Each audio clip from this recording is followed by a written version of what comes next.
guys, and welcome back to the channel. Today I've got something a wee bit different for you. So I bought an ST225.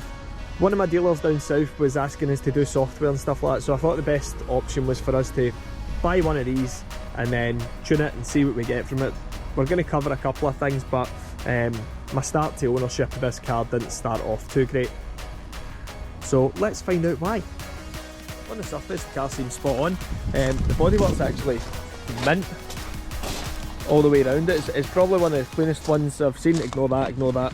Actually came with a few parts on it already, like the ram air intake, the ECU holder delete, you get one of those, and it came with a Miltech as well. It's also got a block modded engine, which, you know, is great if you own one of these things. In reality, the car is actually quite a nice car. Like I said, the bodywork's absolutely mint on it. It's definitely one of the best ones I've seen as far as bodywork's concerned. The only thing I will say is there are some questionable marks on the seats, but I'm sure there'll be a wee bit of scrub, elbow grease and certainly gloves that is going to tidy up just nicely. But as soon as we put it on the dyno, I was a wee bit disappointed. For those that know these cars know it should be 225 brake. This thing, when I put it in the dyno, it's meant to have a stage 1 on it, and it came out as 206 horsepower with 246 newton meters. Now that is absolutely gash. So instantly I thought, you know what, I'm selling this thing, I don't want it. I wasn't interested in doing it, but it sat there for a wee while and I thought about it. So I forever dubbed it the Focus. It turned out it was actually nothing major. I just ended up going, you know what, I'll just stick a boost control valve on it, see if that fixes it, which I was pretty certain it would, and it did. But as well, you know, it needs new suspension and stuff like that, but all that can be done in time. We've got a new ECU holder on order with our friends at AirTech. So let's go and take a drive of this absolute lovely machine. So I've got a couple of things I need to go and pick up for the workshop today, so I'll take this Locus and I'll get it some cleaning stuff as well, try and clean up these lights a wee bit. Let's hear this 5-cylinder roar. Oh yes, oh yes. Remote key battery, of course, naturally. So I've just arrived down at Angel Wax to pick up some of the best of gear. That way we can get this thing cleaned up a bit, get it all nice. The only part that's letting it down really is the back bumper, so I won't be able to fix that with Angel Wax, but I'll definitely be able to sort some of these questionable marks in the seats, get the bodywork all kind of cleaned up nice and try and get something to sort the headlights.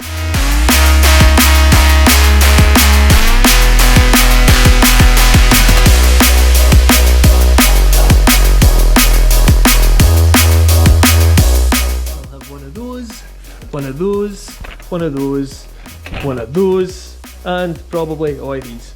That'd be smashing. Okay, so inside here, we've got a bunch of products from Angel Wax. We've got loads of their fast foam, which I've tried pretty much every foam you can think of, and this is head and shoulders above everybody. Every now and again I get caught out and have to buy something else, something random, but I've tried a lot of the kind of main big brands, but nothing comes close to this. So this stuff is definitely what to be buying if you don't want to be wasting your money. Sometimes I spray this on and I don't even need to actually brush the car or anything, it just works a treat. So got some extra stuff in here like interior cleaners, etc., and a couple of things to try out as well. One in particular I'm quite keen to try, which is new multi-purpose cleaner, so we'll try that on it and see how we get on.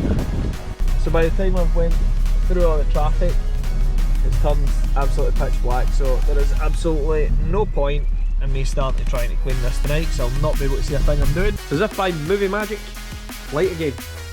So now it's time to get on to cleaning this thing. But first, a cup of tea. And this is not ordinary tea, this is buttermint tea. And I'm having that because I'm currently on a diet, because I'm absolutely sick of everybody calling me a fat fuck. Anyway, so here is the products we've got for Angel Wax that we're going to be using today. So we've got the glide pad, chances I won't use that because I don't intend on doing a full machine polish. We've got the alchemy metal polish, which I had a wee play with last night, so I've not got quite as much to do. We have the fast foam, which is epic, that is very, very good. Brushes for being able to get into all the wee kind of nooks and crannies inside. A detailing brush for me to scrub the seats and hopefully get that questionable mark out of them. We've also got Exodus, the new 2-year glass coating, which is like infused with ceramic. Elixir, which is their tyre dressing, also infused with ceramic. Revelation, which is the kind of fallout remover. bought this wee thing as well for being able to really polish up the exhaust tips, but whether I actually use that today or not, it's a different story. TI-22 for sealing the exhaust tip, and then we've got this which I'm really excited to use as well, Dream Coat.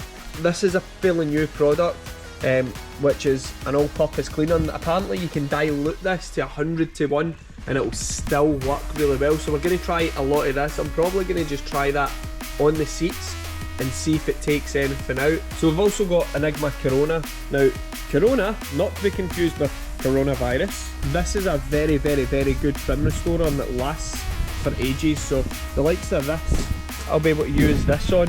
Let's get this thing foaming.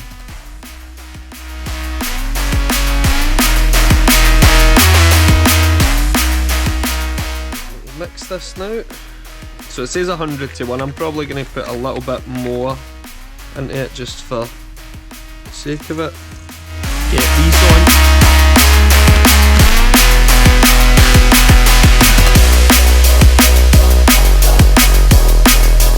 Now this is where we're going to start to see the questionable stains, but give it a quick hoover. Come on, lift up. Jesus Christ, I thought these Henrys were meant to be good. Now look at these. Use these to clean things. Let's start with this one.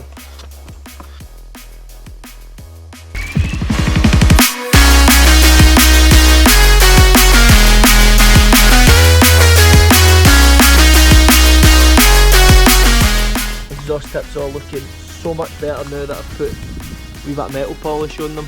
Now I can see that this car's obviously had a gel badge before. What gel badge it's had, I'm not too sure, because I noticed stage 1 before. We need to get that cleaned up, get that off, and then we can get an LP badge on before we start like putting all sorts of waxy kind of stuff on it, otherwise the badge will never stick. Now we've made it official.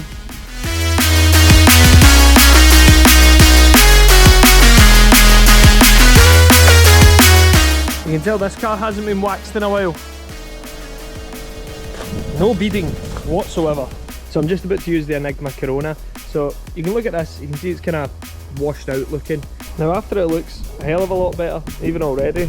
This trim is quite badly done, so a wee bit more time on it, I think I could bring it back up a bit better, but it's definitely better than what it was. So inside this is Exodus, or Exodus, or however you want to pronounce it.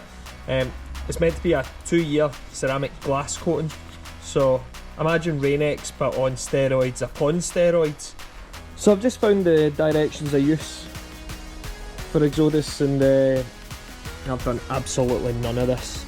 So the blue rinse I applied, you can see has already had a slight effect on it. The window is already beading like crazy thanks to Exodus, so that's quite good. So let's get the new coating on it and see what it does. I bet you it's like I put a fine wax on it. Now it's the moment of truth. You can already see it's looking a bit more beady.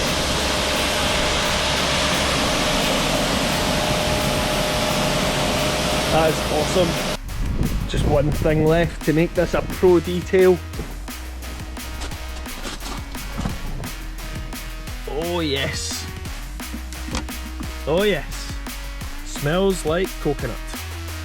So really the only thing now is to take Slocus a nice spirited drive, get them all dirty again, and then repeat the process multiple times over.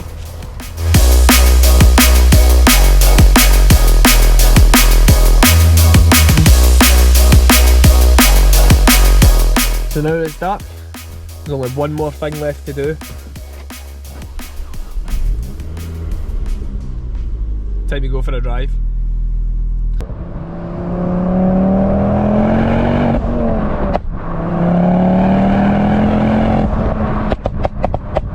So this is my second version of the kind of pop and crackle map. Well, pop, crackle, flame, pop and bang, whatever you want to call it.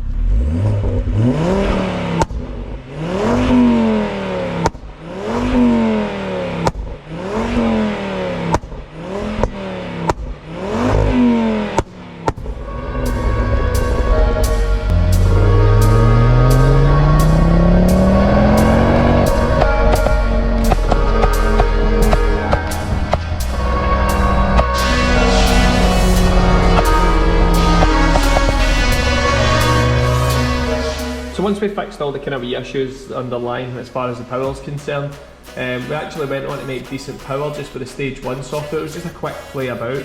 Made 268.5 brake horsepower. I actually made up to 280 on it, but I dialed it a wee bit back. So that's just another job ticked off for Slowcase. Now get an ECU holder in place.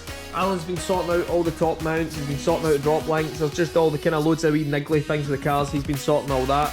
Kenny's been on sorting the back bumper. So soon this car's going to be an absolute minter. On the next video, we're going to be doing an AirTech intercooler. We're going to be installing an AirTech downpipe and a crossover pipe as well, all courtesy of our friends at AirTech. So make sure that you're subscribed to see more content, and we'll see you guys in the next video.